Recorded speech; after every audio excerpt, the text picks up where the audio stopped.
Sage Forsaken here, and today I have been thrown down the gauntlet. Well, I got thrown down the gauntlet like a month ago or so, and I was asked, hey, would you like to be part of a craft challenge from these awesome people, Nathan Allen and Shadow and Sun. They have their own YouTube channels, and of course, you should definitely check them out. The challenge was to use Final Faction parts in some way with dinosaurs, and I really struggled with this challenge. So what I was struggling with, I really wasn't feeling these cheaper knockoff dinosaurs from like the Dollar Tree. I didn't find anything good at the Goodwill when I went, and I just was struggling. And I started digging through my bin of stuff. And, you know, this is what a craft challenge does. So I really want to thank Shadow and Sun and Nathan and Allen, for inviting me in this craft challenge, because what it does is it says, hey, you need to go outside your comfort zone.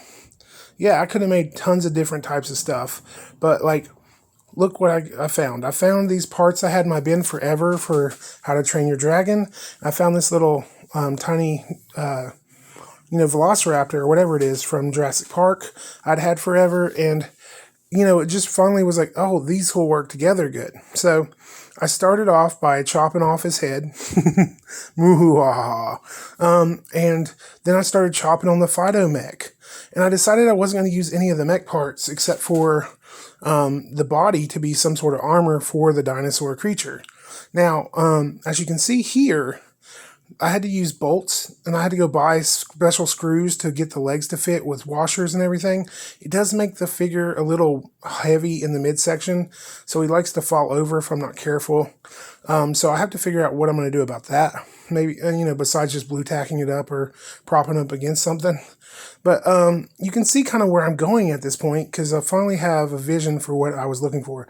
I struggled for a long time to find the vision for what I was looking for. But I love that these two plastics work so well together that you barely need to even worry about paint. Though I do want to throw some washes and some stuff on him later, especially to hide the seam on the front of the chest piece, because it's a little glaring that I had to break it apart and everything. So here is the final outcome. What I did is I eventually put a Cyber Arms pack on him. And, the Cyber Arms pack, I haven't really got to mess with one before this. I have one other pack I'm going to make I never made the actual review video for it.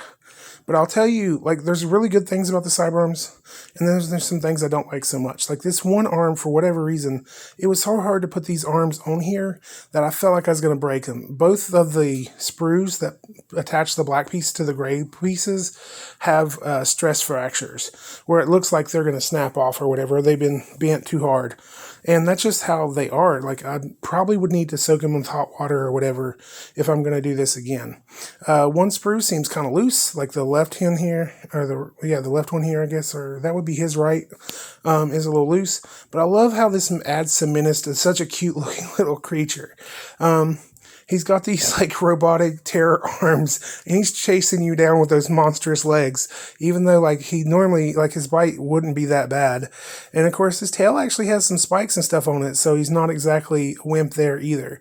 So the legs do turn, so you can actually see the legs do turn. And in the back, what I've done is I filled it in with all sorts of machine parts I could find and greeblies to try to hide that open cavern that was back there.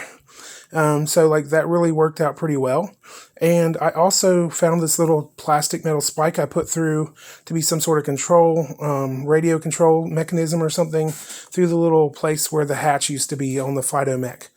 I really am thankful that Shadow and Sun invited me and Nathan from the Quantum Show to be part of this activity.